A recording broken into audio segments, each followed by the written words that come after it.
আল্লাহ নবী দূর থেকে সালাম দিলেন, আসসালামু আলাইকুম আবু বকর। আবু বকর অবাক হয়ে বেকার হয়ে গেলেন, দুইটা চোখের পানি ছেড়ে দিয়ে ডাক দিয়ে বললেন, ইয়া রাসূলুল্লাহ, ইয়া হাবিবাল্লাহ, মায়ার নবী, আমি জীবনে কোনোদিন আপনাকে সালাম দিতে পারি নাই আগে। ইয়া রাসূলুল্লাহ, আজকে আমি পাক্কা নিয়ত করেছিলাম, পাক্কা ইরাদা করেছিলাম গো মায়ার নবী, আপনাকে আগে সালাম দেব। ও রাসূল, কোনদিন আমরা গোলাম রেখে এই সুযোগ পাবো না। আমার মায়ের নবী, উম্মতের কান্দারি নবী, উম্মতের দরদ নবী আমার ডাক দিয়ে বলতেছে, আবু বকর, আবু বকর, তুমি কি জানো না আমি দয়ার নবী? তুমি কি জানো না আমি মায়ের নবী? এই নেকির কামের ভিতরে আমি فقد قال الله تعالى في قرآن المجيد والفرقانه الحميد إن الله وملائكته يصلون على النبي يا أيها الذين آمنوا صلوا عليه وسلموا تسليما اللهم صل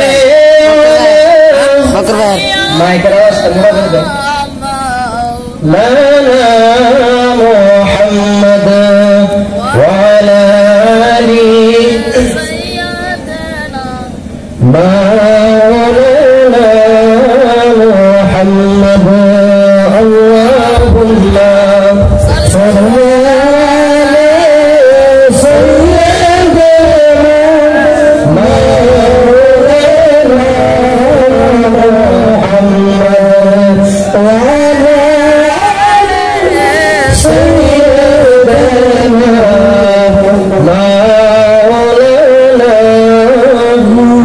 محمد। যাই হোক, সময় কম, বেশি লম্বা করবো না, অল্প সময় বাস। যাই হোক, আজকের এই মাহফিলের সম্মানিত সভাপতি সাহেবগুলা, স্টেজে বসে থাকা উলামা ইকরাম, দূর দূরান্তর থেকে আসা উলামা ইকরাম, হুফাজান ইকরাম, প্যান্ডেলের নিচে বসে থাকা মুরব্বিয়ান ইসলাম, ছোট বড় যুবক ভাই বন্ধু সকল, পর্দার আড়ালের মা বোন সকল, আল্লাহ পাকের লাখ করোড় শুকর যে মহান আল্লাহ রাব্বুল ইজ্জত আমাদেরকে এখানে বসার জন্য তৌফিক দিয়েছেন। সে মহান আল্লাহর দরবারে অসংখ্য অনগিত শুকর গুজার। একবার মন থেকে, প্রাণ থেকে, হৃদয় থেকে, দিল থেকে সে আল্লাহর শুকরিয়া আদায় করি। সবাই মুহাব্বতের আওয়াজে বলুন আলহামদুলিল্লাহ। আলহামদুলিল্লাহ। এই আওয়াজে হবে না, উচ্চ আওয়াজে বলুন আলহামদুলিল্লাহ। আলহামদুলিল্লাহ। দুই হাত তুলে বলুন আলহামদুলিল্লাহ। আলহামদুলিল্লাহ। একটা তাকবীর লাগান, নারে তাকবীর, নারে তাকবীর, নারে রিসালাত, নারে তাকবীর। আল্লাহু আকবার। যিনারা রাস্তাঘাটে ঘোরাফেরা করতেছেন তেনারা প্যান্ডেলের নিচে বসে যান। ঠান্ডা, বেশি সময় কষ্ট দেবেন, অল্প সময় বলবো, বসেন। আল্লাহ রাব্বুল আলামিন পবিত্র কোরআন শরীফের ভিতরে বলেন, আমি একটি আয়াতে কারিমা তেলাওয়াত করেছি, লম্বা করব না। আল্লাহ বলেন, ওয়া ইযা হুয়িতুম বিতাহিয়াতিন ফাহাইয়ু বিআহসানা মিনহা আও রুদ্দুহা ইন্নাল্লাহা কানা আলা কুল্লি শাইইন হাসিবা। আমি যে প্রথমে আপনাদেরকে সালাম দিয়েছি, আল্লাহ রাব্বুল আলামিন পবিত্র কোরআন শরীফের ভিতরে বলেন, আল্লাহ তাআলা বলতেছেন, ওয়া ইযা হুয়িতুম বিতাহিয়াতিন ফাহাইয়ু বিআহসানা মিনহা আও রুদ্দুহা। যারা কোনো ব্যক্তি তোমাকে দোয়া দেয় অথবা সালাম দেয়, কোন লফজের দ্বারা তোমাকে সালাম দেয়, সালামের জবাব থেকে তুমি তার থেকে ভালো লফজের দ্বারা দেওয়ার চেষ্টা করো, হয়তো বা ঠিক সেইভাবে দাও। আল্লাহ বলে, ইন্নাল্লাহা কানা আলা কুল্লি শাইইন হাসিবা। নিশ্চয় আল্লাহ রাব্বুল আলামিন সমস্ত বস্তুর হিসাব নেবে। এখন দেখা যায় মানুষ যদি সালাম দেয়, সালামের জবাব পাওয়া যায় না। যদি কোনো ব্যক্তিকে সালাম দেয়, সালামের জবাব দেয় না। কোনো মানুষকে সালাম দিতে চায় না, নিজেকে নিজে বড় ভাবে। ও দুনিয়ার মুসলমান, আল্লাহর নবী বলে সালাম দেওয়াটা সুন্নাত, আল্লাহর রাসূলের সুন্নাত। সালামটা আল্লাহর নবীর সুন্নাত, সালাম দেওয়াটা হলো ওয়াজিব। যদি সালাম দেয় আল্লাহর নবী বলে সেজন্য আমি রাসূলের সুন্নতের উপর আমল করলো, সেজন্য আমি রাসূলের সুন্নতের উপর আমল করলো। সাহাবীরা কোনদিন আল্লাহর রাসূলকে আগে সালাম দিতে পারে নাই, আগে সালাম দিতে পারে নাই। আল্লাহর নবীকে সাহাবীরা কোনদিন আগে সালাম দিতে পারে নাই। হযরত আলী বলে আমি অনেকবার চেষ্টা করেছি আল্লাহর রাসূলকে সালাম দিব, অনেকবার চেষ্টা করেছি আল্লাহর নবীকে আমি আগে সালাম দিব, কিন্তু পারি নাই। অনেক চেষ্টা করার পরেও আলী বলে আমি জীবনে কোনদিন আল্লাহর নবীকে আগে সালাম দিতে পারি নাই। হযরত উসমান গনি বলে আমি কোনদিন আল্লাহর রাসূলকে আগে সালাম দিতে পারি নাই। হযরত ওমর ফারুক রাদিয়াল্লাহু তাআলা বলে আমি জীবনে কোনদিন আল্লাহর নবীকে আগে সালাম দিতে পারি নাই। হযরত আবু বকর রাদিয়াল্লাহু তাআলা বলে আমি জীবনে কোনদিন আমার নবীকে আগে সালাম দিতে পারি নাই।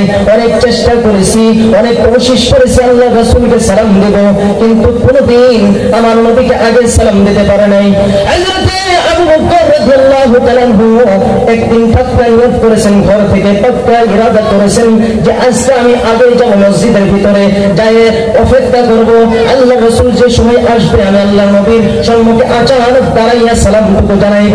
হযরত আবু বকর রাদিয়াল্লাহু তাআলা আল্লাহর নবীর আগে সালাম দেওয়ার জন্য হযরত আবু বকর রাদিয়াল্লাহু তাআলা তিনি ঘর থেকে আগে বাইর হইলেন, পাক্কা নিয়ত করে আবু বকর আল্লাহর নবীকে আগে সালাম দেওয়ার জন্য ঘর থেকে আগে বাইর হইলেন। যাই মসজিদে নববীর দরজার আড়ালে যাই লুকায় অপেক্ষা করতে আছে, কোন সময় আল্লাহর নবী হুজরা মুবারক থেকে তাশরীফ নিয়ে আসবে, আমি আবু বকর আল্লাহর রাসূলের সম্মুখে দাঁড়াইয়া সালাম দেব।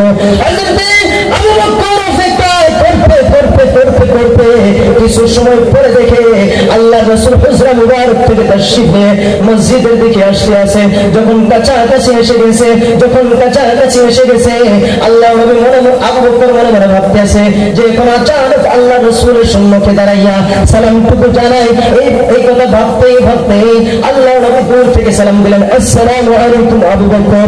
আবু বকর অবাক হয়ে গেলেন, দুইটা চোখের পানি ছেড়ে দিয়ে ডাক দিয়ে বললেন, ইয়া রাসূলুল্লাহ, ইয়া হাবিবাল্লাহ, মায়ার নবী, আমি জীবনে কোনদিন আপনাকে সালাম দিতে পারি নাই আগে। ইয়া রাসূলুল্লাহ, আজকে আমি পাক্কা নিয়ত করেছিলাম, পাক্কা ইরাদা করেছিলাম মায়ার নবী আপনাকে আগে সালাম দিব। ও রাসূল, কোনদিন আমরা গোলাম রেখে সুযোগ পাবো না। আমার মায়ার নবী, উম্মতের কান্ডারি নবী, উম্মতের দরদ নবী আমার ডাক দিয়ে বলতেছে, আবু বকর, আবু বকর, তুমি কি জানো না আমি দয়ার নবী, তুমি কি জানো না আমি মায়ার নবী? এই নেকির কামের ভিতরে আমি নবী হইয়া যদি পিছনে পড়ে থাকি, আমি নেকির কামের ভিতরে আমি নবী হইয়া কিভাবে পিছনে পড়ে থাকতে পারে? আবু বকর আগে সালাম দিলেন, আবু বকর আগে সালাম দিতে পারে না, আমার রাসূল আগে সালাম দিয়েছেন। সেই জন্যই আল্লাহর নবী হাদিস শরীফের ভিতরে বলে, ও সাহাবীরা, তোমরা আগে সালাম দাও, আগে সালাম দিলেন তোরে তোমাদের ভিতরে মহব্বত বাড়ে। আল্লাহর নবী মুসলিম শরীফের হাদিস শরীফের ভিতরে বলে, লা তাদখুলুনাল জান্নাতা তুমিনু, তোমরা মুমিন যতক্ষণ পর্যন্ত মুমিন হবে না ততক্ষণ পর্যন্ত তোমরা জান্নাতে যাবে না। আর মুমিন হবো কিভাবে ইয়া রাসূলুল্লাহ, ইয়া হাবিবাল্লাহ, মায়ার নবী গো, ও দয়ার নবী, আমরা মুমিন কিভাবে হবো গো নবী? আল্লাহর নবী বলে, ও আল্লাহর নবী দেখতে বলতেছে, আমার নবী ডাক দিয়ে বলতেছে, লা তাদখুলুনাল জান্নাতা তুমিনু ওয়া লা তুমিনু হাত্তা তুহিব্বু আওয়ালা আদুল্লুকুম, যতক্ষণ পর্যন্ত তোমরা আপসের ভিতরে মহব্বত না রাখবে, এক অপরকে মহব্বত না করবে, ভালো না বাসবে, ততক্ষণ পর্যন্ত তোমরা মুমিন হবে না। আর মুমিন না হইলে জান্নাতে যাইতে পারবে না। ও প্রিয় মুসলমান, আল্লাহর রাসূল বলে, আগে বলতেছে, সাহাবীরা, আমি তোমাদেরকে এমন একটি কাজ বলে দিতে চাই, আমি তোমাদেরকে এমন একটি কাজ বলে দিব যে কাজটা করলে তোমাদের আপসের ভিতরে মহব্বত হবে। ইয়া রাসূলুল্লাহ, ইয়া হাবিবাল্লাহ, হুজুর গো কি কাজ, ও নবী কি কাজ করলে আমাদের ভিতরে মহব্বত হবে?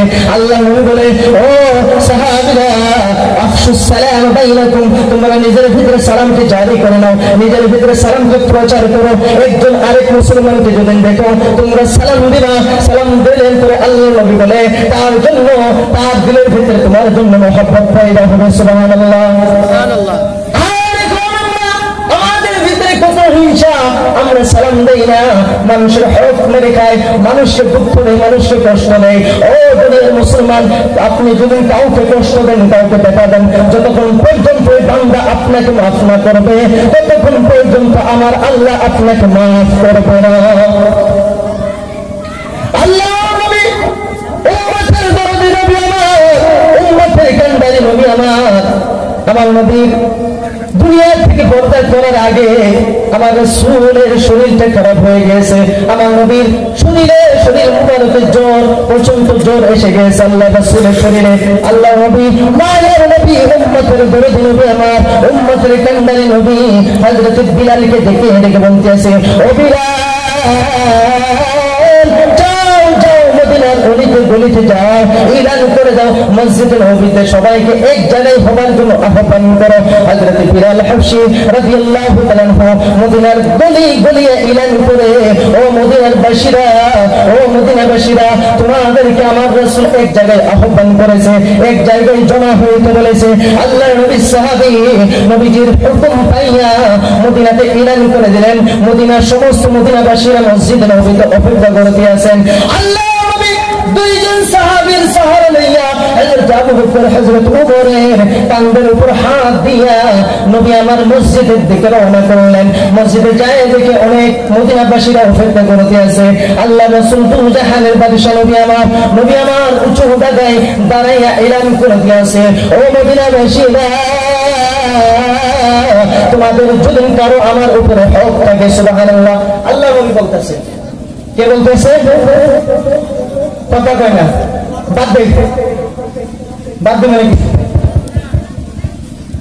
আল্লাহ নবী বলতেছে কারো যদি হক থাকে আমি রাসূলের উপরে, তাহলে বলো আমি হক আদায় করে দিব। আল্লাহ নবীর সাহাবীরা ডেকে বলতেছে, ইয়া রাসূলুল্লাহ, ইয়া হাবিবাল্লাহ, মায়ার নবী গো, আমাদের কি হক থাকতে পারে আপনার উপর? আমরা তো জাহান্নামের রাস্তায় ছিলাম গো নবী, আপনি তো আমাদেরকে জান্নাতের রাস্তা দেখাইছেন। এই কথা চলতে চলতে পিছন দিক থেকে একজন সাহাবী দাঁড়াইয়া যায়। হযরত উকাশা রাদিয়াল্লাহু তাআলা দাঁড়ায় ডাক দিয়ে বলতেছে, ইয়া রাসূলুল্লাহ, ইয়া হাবিবাল্লাহ, ও মায়ার নবী, আমার হক রয়েছে আপনার উপরে, আমার হক রয়েছে আপনার উপর। আল্লাহ নবীর সাহাবীরা তাকায় রয়েছে, উকাশা কি বলে রাসূলের উপর হক কিভাবে থাকতে পারে? আল্লাহ নবী ডাক দিয়ে বলতেছে, উকাশা রে, ঠিক আছে তোমার হক আদায় করো, কি হক রয়েছে তোমার, কি হক আছে আমার উপরে? উকাশা রাদিয়াল্লাহু তাআলা ডেকে বলতেছে, ইয়া রাসূলুল্লাহ, ইয়া হাবিবাল্লাহ, ও নবী, একটা জঙ্গের ময়দানে গিয়েছিলাম আপনার সঙ্গে, ওই জঙ্গের ময়দানে আপনার হাতের লাঠি আমি উকাশার শরীরে লেগেছিল, ইয়া রাসূলুল্লাহ, আমি এটার বদলা নিতে চাই। আল্লাহ নবীর সাহাবীরা তাকায় রয়েছে, উকাশা কি বলে, উকাশা আল্লাহর নবীর শরীরে কিভাবে আঘাত করবে? হযরত উকাশাকে আমার নবী দেখে বলতেছে, উকাশা রে, ও উকাশা, ঠিক আছে তোমার হকটা আদায় করতে পারো। হযরত উকাশা তুমি আসো আমার কাছে, এসে হকটা আদায় করো। আল্লাহ রাসূলের সাহাবী উকাশা আল্লাহ নবীর সম্মুখে আগে বাড়তে আছে। আল্লাহ নবীকে ডাক দিয়ে বলতেছে, ইয়া রাসূলুল্লাহ, ইয়া হাবিবাল্লাহ, ও মায়ার নবী, যখন আপনার হাতের লাঠি লেগেছিল নবী, আপনার হাতে তো লাঠি ছিল, এখন তো আমার হাতে কোনো লাঠি নাই, ইয়া রাসূলুল্লাহ, আমি লাঠি কোথায় পাবো? আমার নবী বিলালকে ডেকে বলতে আছে, ও বিলাল, যাও আমার মা ফাতেমার ঘরেতে চলিয়া যাও। হযরত বিলাল দৌড়ে খাতুন জান্নাত ফাতিমাতুজ জাহরা রাদিয়াল্লাহু তাআলা আনহার ঘরের দরজাতে যাইয়া আওয়াজ দিলেন, ফুটা দিলেন, ফাতেমা খাতুন জান্নাত, ভিতর থেকে জবাব দিলেন, মান দাক্কাল বাপ, কে এসেছে? হযরত বিলাল ডাক দিয়ে বলতেছে, ও খাতুন জান্নাত, আপনার বাবা লাঠি চাইতেছে। ফাতেমা ডাক দেখে বলে, ও বিলাল, লাঠি দিয়ে কি করবে আমার বাবা? লাঠি দিয়ে আমার বাবা কি করবে? লাঠির কিসের প্রয়োজন পড়েছে? হযরত বিলাল বলতে আছে, একজন সাহাবী, সেই সাহাবীটা হক আদায় করবে বলে, এই সাহাবীটা হক আদায় করবে বলে আমি বিলালকে হুকুম দিয়েছি লাঠি নিয়ে যাবার জন্য। হযরত ফাতেমা তার সন্তান, দুইজন সন্তানের নাম কি? দুইজন সন্তানের নাম কি? হযরত ফাতেমার দুইজন ছেলের নাম কি জানেন না? দুইজন সন্তানের নাম জানেন, এখন মুসলমান হলাম, কি নাম? মুখ দিয়ে আওয়াজ নাই, ঠান্ডা বেশি লাগছে না, খারাপ লাগতেছে। হযরত ফাতেমা তার দুইজন সন্তানের কাছে গেলেন, যাই হাসান হুসাইনকে ডেকে ডেকে বলে, ও হাসান ও হুসাইন, যাও যাও মদিনা মসজিদে নববীর সম্মুখে যাই, দেখো তোমার নানার শরীরটা ভালো না, কই দিন থেকে জ্বর। যাও যাও তোমার নানার শরীরে যদি একটা আঘাত লাগে, আমি ফাতেমা জীবনে তোমাদের দুই ভাইকে মাফ করবো না, ক্ষমা করবো না। হযরত ইমাম হাসান হুসাইন ছোট্ট বাচ্চা, 4-5 বছর বয়স। হযরত ইমাম হুসাইন হাসান লাঠি লইয়া মা বলতে আছে, ও হাসান হুসাইন, যাও তোমার নানার শরীরের আঘাতটা তোমরা দুই ভাইয়ের শরীরে নিবা, তোমাদের দুই ভাইয়ের শরীরে আঘাত লইয়া সেই হকটা আদায় করে দেবা। হযরত ইমাম হাসান হুসাইন বিলালের দুই হাত ধরলেন, বিলালের হাতে সেই লাঠিটা দিয়ে দিলেন। হযরত বিলাল হাবশী রাদিয়াল্লাহু তাআলা আনহু আবার মসজিদের দিকে রওনা করলেন। হাসান হুসাইন দুই হাত ধরে যাইতে আছে, ধীরে ধীরে যাইতে আছে, যাই দেখে আল্লাহর রাসূল একটা উঁচু তারে বক্তব্য দিতেছেন। হযরত উকাশা সম্মুখে দাঁড়ানো। হযরত হাসান হুসাইন দেখে বলতেছে, ও বিলাল, কে আমার নানার উপর বদলা নিতে চায়? কে আমার নানার উপর বদলা নিতে চায়? কে আমার নানার উপর বদলা নিতে চায়? এবার হযরত ইমাম হাসান হুসাইন বলতেছেন, কে আমার নানার উপর বদলা নিতে চায়? হযরত বিলাল হাবশী রাদিয়াল্লাহু তাআলা আনহু দেখে বলতেছে, এই যে আল্লাহর নবীর সম্মুখে যে সাহাবীটা দাঁড়াইয়া রয়েছে, সেই উকাশা নাম, এই উকাশা বদলা নিতে চায়। হাসান হুসাইন সঙ্গে সঙ্গে হযরত বিলালের হাত ছেড়ে দিয়া দৌড়ে দৌড়ে চলে গেলেন, উকাশার হাত দুইটা ধরলেন, দেখে বলে, ও নানার সাহাবী, আমার নানার শরীরটা ভালো না, আমার নানার শরীরে জ্বর, আমার নানার শরীরে কিভাবে আঘাত করবা? ও নানার সাহাবী উকাশা, আমার নানার শরীরে আঘাত করিল না, কয়েকদিন থেকে জ্বর, আমার নানার শরীরে পারবে না। ও উকাশা, আমার নানার শরীরের আঘাতটা আমাদের দুই ভাই হাসান হুসাইনের শরীরে দিয়ে দাও, আমরা উঠ পর্যন্ত করবো না। ছোট্ট বাচ্চা নানার জন্য মহব্বত, নানার উম্মতের জন্য মহব্বত করে, কিন্তু মহব্বত দেখেন ইসলামের জন্য কত মহব্বত হাসান হুসাইনের। হযরতে আল্লাহর রাসূল সাল্লাল্লাহু তাআলা আলাইহি ওয়াসাল্লাম দেখে দেখে বলে, ও হাসান হুসাইন, তিনাকে আসতে দাও, তিনাকে রাস্তা দাও, তিনাকে রাস্তা দাও বদলা নেবার জন্য। হাসান হুসাইন দেখে বলে, উকাশারে, আজকে যদি নানার শরীরে আঘাত লাগে, আমার মা ফাতেমা আমাদের দুই ভাইকে জীবনে মাফ করবে না। হযরতে আবু বকর আগে বেড়ে এসে উকাশার পায়ে হাত রেখে বলতে আছে, আবু বকর দেখে দেখে বলতে আছে, ও উকাশা, আমার সফেদ দাড়ির দিকে ধ্যান করে দেখো, আমার পাকা দাড়ির দিকে দেখো। উকাশারে, আমার রাসূলের শরীরে যদি আঘাত লাগে, আমি আবু বকর সইতে পারবো না রে উকাশা। ও উকাশা, আমার নবীর শরীরে আঘাত করিল না, আমার নবীর শরীরটা কয়েকদিন থেকে আমার রাসূলের শরীরে জ্বর। উকাশারে, আমার নানার আমার নবীর শরীরের আঘাত আমি আবু বকর সইতে পারবো না। ও উকাশা, আমি আবু বকরের শরীরে আঘাত করো, আমি আবু বকর কোনো মাইন্ড করবো না, আমি আবু বকর উঠ পর্যন্ত করবো না, আমি আবু বকর বাধা দিব না। আমার নবীর একটা আঘাতের বিনিময় আমি আবু বকরের শরীরে শত শত আঘাত করো, আমি আবু বকর তোমাকে বারণ করবো না। হযরতে আবু বকর রাদিয়াল্লাহু তাআলা আনহু যখন বললেন, আমার নবী দেখে দেখে বলে, আবু বকর, ও আবু বকর, আসতে দাও, উকাশাকে আসতে দাও, বদলা নেবার জন্য আসতে দাও। সাহাবীরা কান্দে, কেউ মসজিদের দেওয়াল ধরে কান্দতে আছে, কেউ খাম্বা ধরে কান্দতে আছে, আহারে কান্নার ঝড় উঠে যায়। সাহাবীরা কান্দে, উকাশাকে দেখে দেখে বলে, উকাশারে, ও উকাশা, কিভাবে আমার রাসূলের শরীরে আঘাত করবা? তোমার কি মায়া লাগে না? তোমার কি দয়া লাগে না? আমার নবীর শরীরে কিভাবে আঘাত করবা? আল্লাহর নবী সাহাবীদেরকে দেখে দেখে বলে, সাহাবীরা সাহাবীরা উকাশাকে আসতে দাও। হযরত উকাশা সম্মুখে আসলেন, উকাশার হাতে লাঠি দেওয়া হইল। উকাশা ডাক দিয়ে বলতেছে, ইয়া রাসূলুল্লাহ, ইয়া হাবিবাল্লাহ, ও নবী, যখন আপনার লাঠি আমার শরীরে লেগেছিল নবী, ও নবী, আমার শরীরে কোনো কাপড় ছিল না, মায়ের নবী গো, আমার শরীরে কোনো কাপড় ছিল না। আহারে সাহাবীদের কান্দন আরো বেড়ে যায়। আবু বকর কান্দে, ওমর কান্দে, উসমান গনি কান্দে, আলী কান্দে, तमाम সাহাবীরা কান্দে, মদিনাবাসী কান্দে। আহারে উকাশা কি করতে আছে? আমার রাসূলের শরীর থেকে কিভাবে কাপড় খুলবে? উকাশা আমার নবীকে দেখে বলে, ইয়া কামিজ খুলতে হবে, আপনার জুব্বা মুবারক খুলতে হবে। আল্লাহ রাসূল জুব্বা মুবারকটা খুলে আমার নবীর শরীর মুবারক থেকে মিষ্টি অন্তরের খুশবু আসতে আছে, আমার নবীর শরীরটা নূরে ঝকঝক করতে আছে। আমার রাসূলকে বললেন, ইয়া রাসূলুল্লাহ, ইয়া হাবিবাল্লাহ, আপনি পিছন দিক থেকে ঘোরেন, আপনার আঘাতটা আমার পিঠে লেগেছিল গো নবী। এবার আল্লাহ রাসূল পিছন দিক থেকে ঘুরলেন, ঘোরার পরে হযরতে উকাশা দেখতে আছে আল্লাহ রাসূলের দুই কাঁধের ভিতরে মোহর নবুয়তের নিশানি। সুবহানাল্লাহ, সুবহানাল্লাহ বলবেন না? মোহর নবুয়তের নিশানি আল্লাহ রাসূলের দুই কাঁধের ভিতরে, আল্লাহ নবীর দুই কাঁধের ভিতরে নবুয়তের নিশানি দেখা যায়। আল্লাহ রাসূলকে দেখে এবার হযরত উকাশা রাদিয়াল্লাহু তাআলা যখন নজরটা পড়ে যাওয়ার সঙ্গে সঙ্গে উকাশা আল্লাহ রাসূলকে দুই হাত দিয়ে পাঞ্জা মেরে ধরলেন, ডাক দিয়ে বলে, ইয়া রাসূলুল্লাহ, ইয়া হাবিবাল্লাহ, আমি উকাশার কি ওইটাত আপনাকে মারবো, আপনার শরীরে আঘাত করবো।